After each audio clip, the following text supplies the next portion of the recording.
okay. Again, for those of you with school issues, take a deep breath. It's okay. This is the last Sunday for the props. Next Sunday we talk about the metaphors in the moment of transfiguration. And then the following Sunday is Palm Sunday and then Easter. So we're almost through with Lent. And we've been talking about in Lent redefining how we view our world, becoming conscious of our belief set that we really don't question very much. We sort of take for granted. Most of it is unconscious. And we were using a model provided by the cognitive scientist, which explained how we know the world. They say that cognition works by forming conclusions about what is true, seeking evidence to support those conclusions. Our conclusion with the evidence that we draw then determines our behavior. We act as if all of that is true, whether it is in fact or not, and we exclude evidence to the contrary. That shapes our behavior, but it also shapes how we interpret the behavior of others. And guess what? We always interpret the behavior of others to reinforce our conclusion. And so I asked you the first week to kind of play with what are some of your conclusions about God?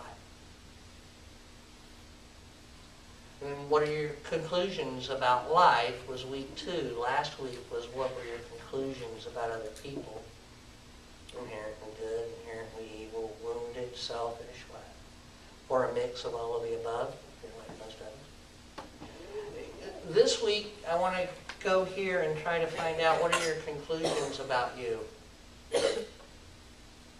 What do you believe to be true for who and what you are, and for what do you seek evidence to support that theory?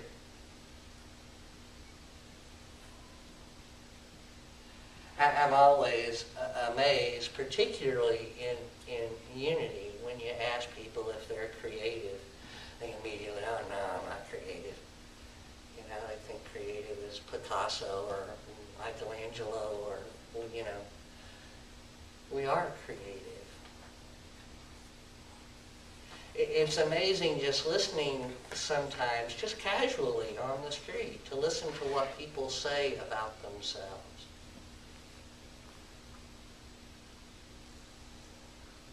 How people finish the preposition I am.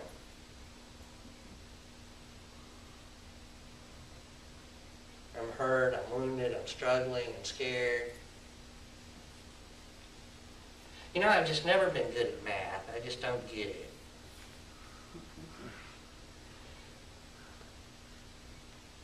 I'm the product of a broken home.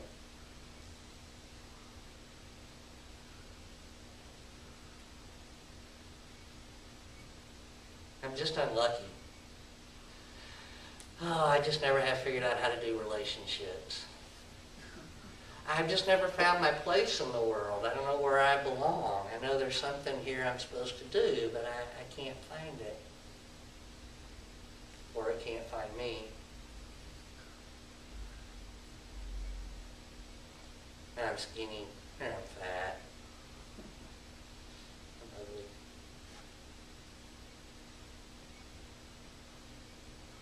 I'm smart, I'm stupid. What do we really believe to be true about ourselves? When we went through the meditation process today, what came up for you? Were there voices in your head that argued with what your ears were hearing? Do we believe that to be holy or sacred, we need to be a Gandhi or a Buddha or a Mother Teresa or a Jesus? To be holy and sacred, does that mean that we have to be special, unique, different than what we are? Different from who and what I already am?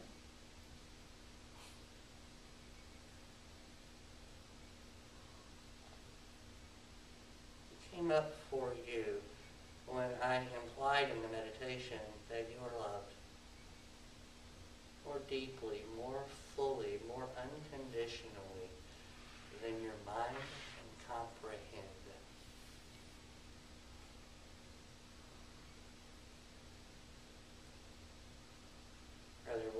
just say, oh yeah, but I don't know what I did when I was 15 or 25 or 35, pick a decade, I don't care.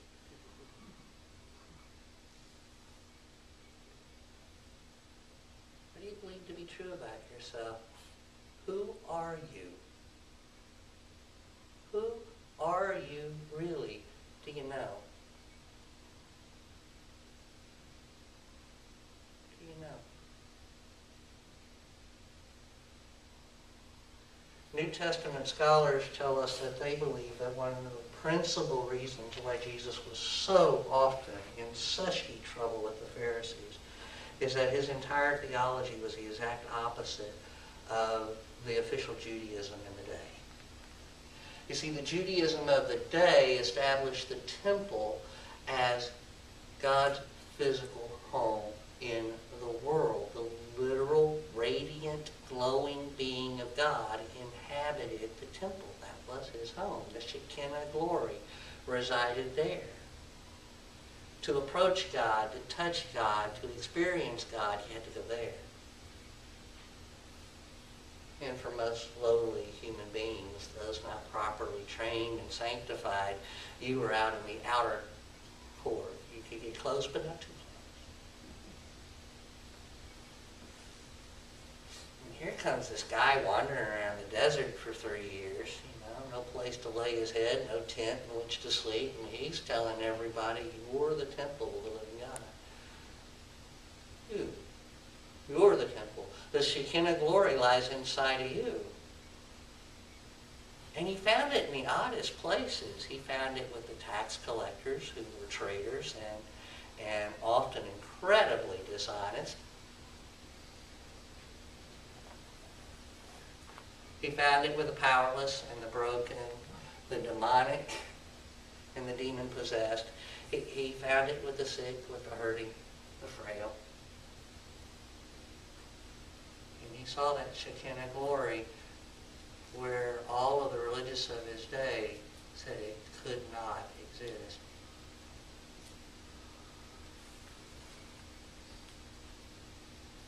What did Jesus believe to be true? Of himself, of the people he engaged in his daily discourse, and of you. What did he say? You're the salt of the earth. You're the temple of the living God. You're the light, the eternal light. It's put on the lampstand to bring light to the entire house.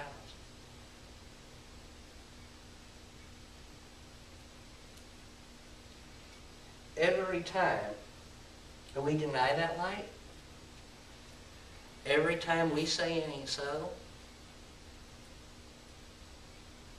every time that we, by our own spoken words, by our thoughts, or our feelings, convince ourselves otherwise,